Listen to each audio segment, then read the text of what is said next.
Jérôme Kerviel, 37 ans. Je suis un ancien trader. Aujourd'hui, je combats le système et j'essaie de me défendre pour prouver que je suis innocent de ce dont je suis accusé, à savoir un abus de confiance. Mon point de vue sur ce qui se passait et le sentiment que j'avais sur ce qui se passait à l'extérieur, c'était tout simplement, on s'en fout de ce qui se passe à l'extérieur. On s'en fout de savoir s'il y a des gens qui n'ont pas à manger à la fin du mois, s'il y a des gens à qui on fait du mal par les opérations qu'on initie. On est dans une bulle et on est conditionné à ça. On est élevé à ça dès tout petit. On est dans un vase clos où on vous apprend dès votre entrée que les émotions n'ont rien à faire dans une salle des marchés et que les autres, on s'en fout.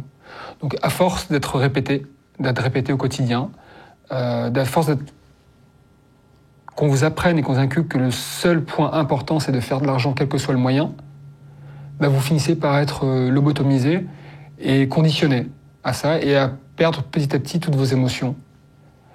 Quand j'ai fait de l'argent sur des attentats à Londres, ma première réaction, j'étais encore bébé trader, j'ai eu un walker. Voilà. Quelques années après, j'aurais vécu le même événement. Je pense que je n'aurais même pas eu ce walker. Voilà, j'ai vu des gens faire de l'argent sur des crises, espérer qu'il y ait d'autres attentats, espérer que des guerres éclatent, espérer qu'une crise éclate. Moi, typiquement, en 2007, j'ai fait pour compte de la banque 1,5 milliard d'euros sur la crise des subprimes. Voilà. Et mes chefs étaient contents et j'étais félicité pour ça parce qu'on me disait tu fais ton job. Et on finit par perdre pied avec la réalité, pied avec ce que les gens subissent. Et on se dit j'ai fait ce que je devais faire. Moi, j'ai pris conscience du mal que j'avais pu faire à mon échelle en participant à ce système-là.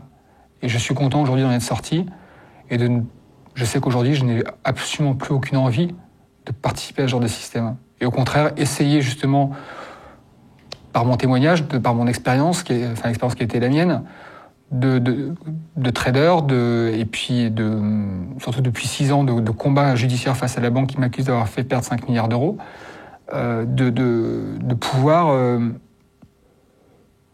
témoigner, apporter des éclairages sur ce système-là pour que les choses changent. Alors je ne suis pas totalement utopiste, tout seul je n'y arriverai jamais. Il se trouve qu'en France, il y a des gens qui me rejoignent, qui partagent cet avis-là et qui viennent m'apporter leur soutien, justement à leur échelle pour essayer de faire changer les choses. Voilà. Et je m'y emploierai jusqu'à la fin de ma vie, je pense, aujourd'hui.